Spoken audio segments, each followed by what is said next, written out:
नमस्कार, भारत की बात लेकर हाजिर हूं मैं अखिलेश आनंद। कल रात 8 बजने में सिर्फ कुछ मिनट बाकी थे जब जम्मू कश्मीर से देश को सदमा देने वाली खबर आई। एबीपी न्यूज पर मैंने आपको वो अफसोसजनक खबर दिखाई थी। खबर यह थी कि जम्मू कश्मीर के अनंतनाग के डीएसपी, कर्नल और मेजर 3 अफसर आतंकियों के खिलाफ ऑपरेशन में शहीद हो गए थे। कल से ही देश के मन में सवाल था कि आखिर ऐसा क्या हुआ कि इतने बड़े बड़े 3 अफसरों की शहादत की खबर आई। आज हम उसका जवाब आपको देने जा रहे हैं। आप मेरे साथ देखिए ऑपरेशन नाग।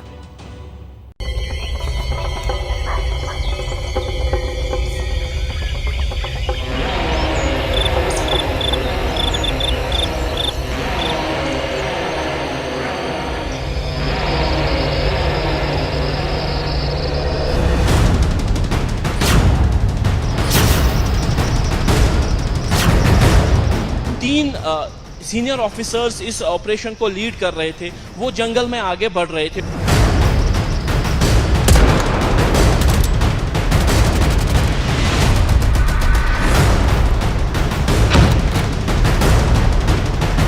जो मिलिटेंट थे वो गात लगाकर बैठे थे। ऐसा नहीं था कि मिलिटेंट्स को घेरे में ले लिया गया था और दोनों तरफ की गोलीबारी में अफसर जख्मी हुए थे। यहाँ पे मिलिटेंट गात लगाकर बैठे थे और गात लगाकर इस हमले को अंजाम दिया गया था।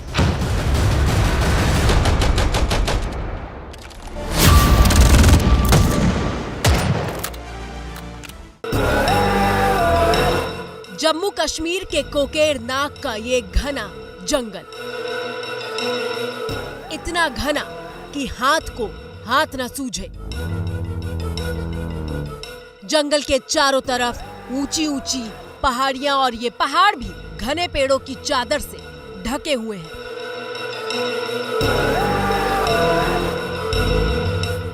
यानी चारों तरफ इतना दुर्गम इलाका कि किसी भी ऑपरेशन को अंजाम देना बेहद मुश्किल।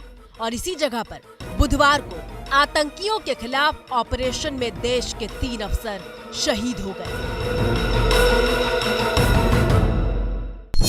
पहली शहादत कमांडिंग अफसर 19 राष्ट्रीय राइफल्स कर्नल मनप्रीत सिंह, उम्र 41 साल। दूसरी शहादत 19 राष्ट्रीय राइफल्स मेजर आशीष धौचर, उम्र 36 साल। तीसरी शहादत शहीद डीएसपी जम्मू कश्मीर पुलिस हुमायूं मुजम्मिल भट्ट, उम्र सिर्फ 29 साल। हिंदुस्तान अपने 3 सपूतों को खोने की खबर सुनकर सन्न रह गया। ये जाबाज देश के दुश्मनों से लोहा लेने के लिए मोर्चा संभाले हुए थे। और आज हम एबीपी न्यूज पर आपको बताने जा रहे हैं कि सेना के इन अफसरों को काउंटर फायरिंग में गोली नहीं लगी, बल्कि बाकायदा जाल बिछाकर इन पर हमला किया गया था।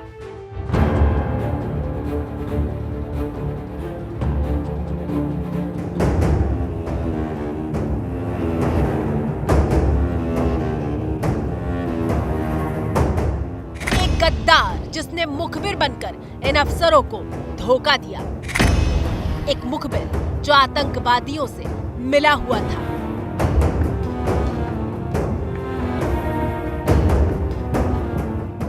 वो गद्दार जिसने अफसरों को झूठी जानकारी देकर इस घने जंगल में बुलाया।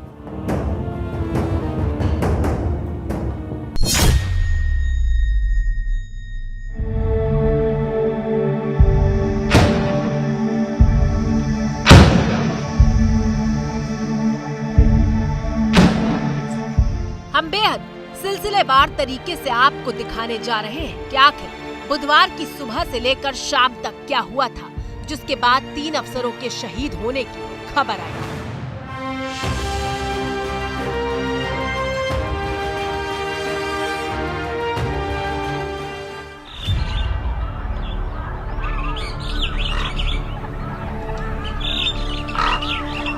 बुधवार सुबह सुबह का वक्त था। कश्मीर सो रहा था।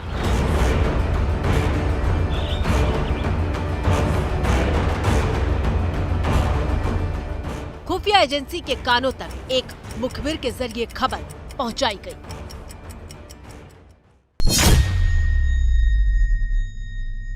वो मुखबिर जो पुलिस के लिए नहीं बल्कि आतंकियों के लिए काम कर रहा था, वो मुखबिर जो मुखबिर नहीं बल्कि डबल एजेंट था। उसी मुखबिर ने पुलिस तक ये खबर पहुंचाई कि लश्कर के 2 आतंकवादी एक सटीक लोकेशन पर कोकरनाग के जंगलों में छुपे हुए हैं, जिसके आधार पर इस कार्रवाई को शुरू किया गया। ये खबर जैसे ही 29 साल के जाबाज ऑफिसर और जम्मू कश्मीर पुलिस के डीएसपी हुमायूं भट्ट तक पहुंची, वो एक्शन में आ गए।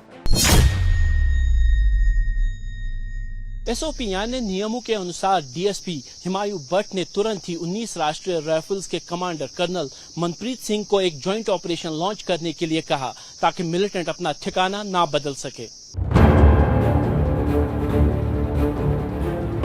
कर्नल मनप्रीत सिंह ने मेजर आशीष से बात की और फौरन जवानों की एक टुकड़ी के साथ ज्वाइंट ऑपरेशन पर चलने के लिए कहा। जम्मू कश्मीर पुलिस और सेना दोनों की टुकड़ियां मुखबिर को दी हुई उस लोकेशन पर पहुंची। वो लोकेशन जो अनंतनाग जिले के इसी कोकरनाग जंगल में थी। ये ऑपरेशन मुश्किल क्यों था, ये इलाका इतना जटिल क्यों है, ये बता रहे हैं मौके पर मौजूद एबीपी न्यूज संवाददाता आसिफ कुरैशी।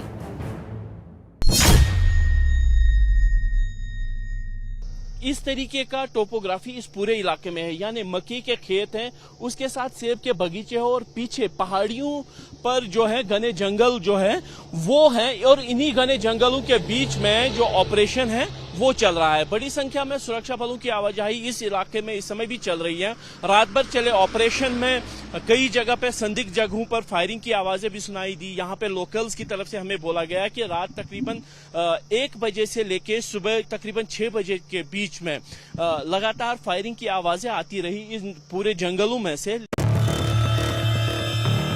ये जो टीवी स्क्रीन पर आपको पहाड़ी दिखाई दे रही है, इसी पहाड़ी के ठीक पीछे आतंकवादियों को ढूंढने के लिए अफसर गए हुए थे। जरा इस तस्वीर को देखिए।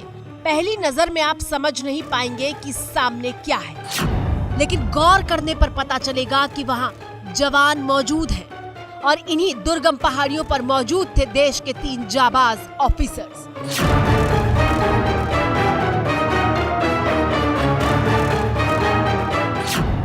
इसके बाद मुखबिर ने जो जगह बताई थी, वहां अफसरों को एक झोपड़ी जैसी जगह दिखाई दी, जिसे आतंकियों का हाइडआउट यानी छिपने की जगह बताया गया था। जब अफसर अंदर पहुंचे तो वहां उन्हें AK-47, कुछ बर्तन और कपड़े मिले।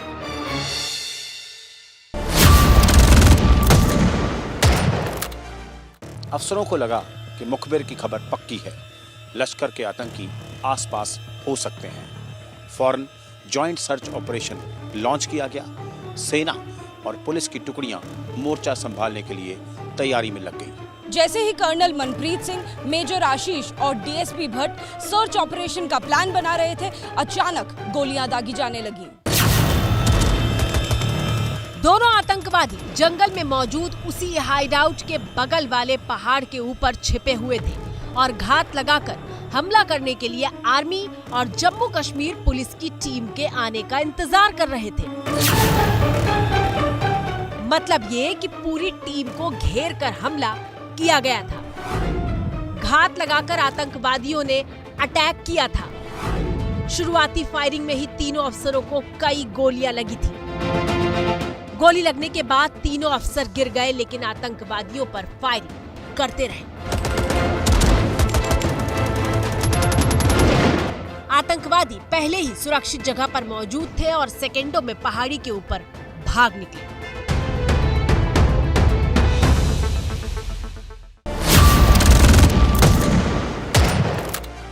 कर्नल और मेजर गोली लगने के बाद पहाड़ के पास एक खाई में गिर गए, लेकिन डीएसपी वहीं पास हाइडआउट में ही गोली लगने के बाद गिर गए थे। इस तस्वीर को गौर से देखिए, जहां पहाड़ पर स्पेशल फोर्सेस के जवान नीचे उतरते दिखाई दे रहे हैं।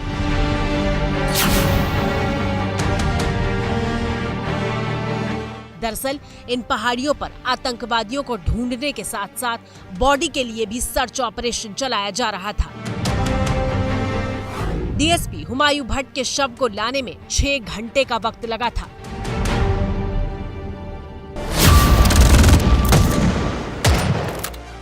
घात लगाकर इस हमले को अंजाम दिया गया था और जिसका नतीजा ये हुआ कि इतने भारी नुकसान जो है सुरक्षा बलों को हुआ और लगातार जो गोलीबारी थी वो कई घंटों तक जारी रही, जिसका सबूत ये था कि जो डीएसपी थे जिनके इसमें मृत्यु हो गई, उनका बॉडी लाने में तकरीबन 6 घंटे का समय लगा कि घटनास्थल से उनको नीचे लाया जा सके। यानी जो कैजुअलिटीज हुई है वो इस वजह से हुई कि ज्यादा ब्लड लॉस हुआ, इवैक्यूएशन जल्दी नहीं हो पाया।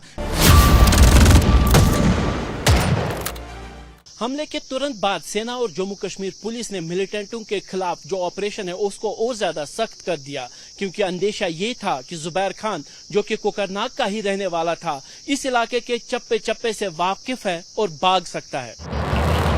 उजैर खान लोकल लश्कर का आतंकवादी है।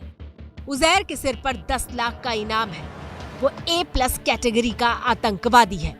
उजैर ने ओवरग्राउंड वर्कर्स और जंगल की जानकारी का फायदा उठाकर इस आतंकी घटना को अंजाम दिया।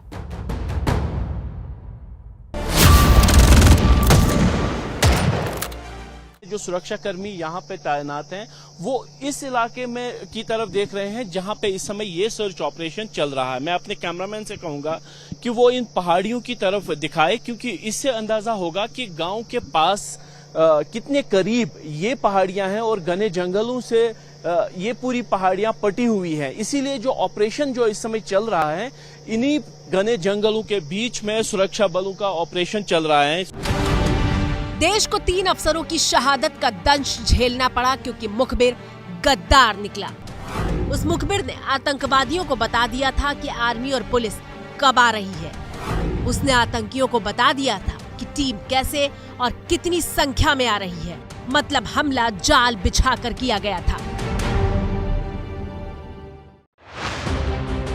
और अब आतंकियों को जहन्नुम पहुंचाने के लिए करीब 2000 जवानों की टुकड़ी ने मोर्चा संभाल लिया है। ड्रोन से लेकर हेलीकॉप्टर से निगरानी की जा रही है। सुरक्षा बलों को जहां भी अंदेशा हो रहा है वहां इस तरह के ब्लास्ट किए जा रहे हैं।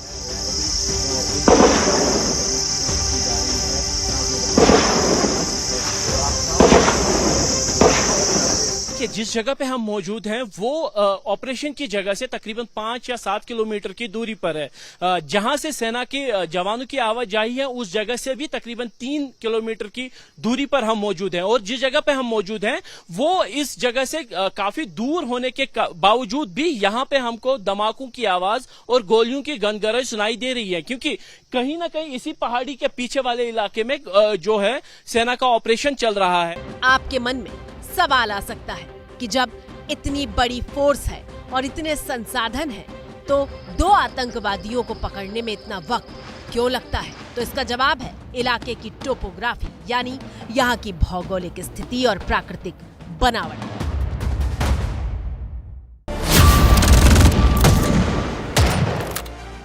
पीर पंजाल रेंज के पहाड़ों को अफगानिस्तान के पहाड़ों जितना मुश्किल माना जाता है। पहाड़ पर ये जंगल आपस में जुड़े हैं और इसीलिए मिलिटेंट एक घटना को अंजाम देने के बाद तुरंत ही दूसरे इलाके में निकल जाते हैं। और यही वजह है कि बार बार पूंछ से लेकर राजौरी और अब अनंतनाग में एक जैसे हमले हो रहे हैं।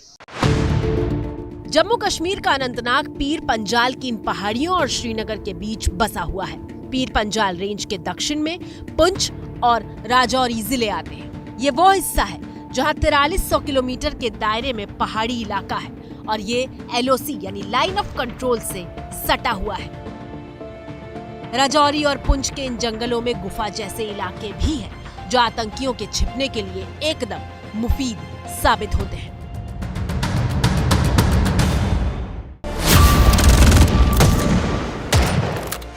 पीर पंजाल रेंज के पहाड़ों को अफगानिस्तान के पहाड़ों जितना मुश्किल माना जाता है। पहाड़ पर ये जंगल आपस में जुड़े हैं और इसीलिए मिलिटेंट एक घटना को अंजाम देने के बाद तुरंत ही दूसरे इलाके में निकल जाते हैं। और यही वजह है कि बार बार पूंछ से लेकर राजौरी और अब अनंतनाग में एक जैसे हमले हो रहे हैं। खुफिया एजेंसियों की तरफ से जो हाल फिलहाल के दिनों में आंकड़े जारी किए गए थे, उसमें यह कहा गया था कि 50 से 60 मिलिटेंट जो है दक्षिण कश्मीर के इलाके में छुपे हुए हैं। लेकिन चिंता की बात यह है कि दक्षिण कश्मीर का ये इलाका पुंछ राजौरी से सटा हुआ है और जिस तरीके की घटनाएं पुंछ और राजौरी में हो रही है, जहां पे घात लगाकर हमले सुरक्षा बलों पर हो रहे हैं, उन्हीं की छाप कुलगाम में जो 3 अगस्त को हमला हुआ था, जिसमें सेना के 3 जवानों को जब वो एक बंकर बना रहे थे उनको निशाना बनाया गया, उनसे 4 हथियार भी छीन लिए गए और उसी की छाप यहाँ पे अभी दिख रही है। हिंदुस्तान के 3 बेटों ने देश की रक्षा के लिए अपनी जान न्योछावर कर दी और अब उन घरों में जो तस्वीर है उसे देखकर कलेजा मुंह को आता है।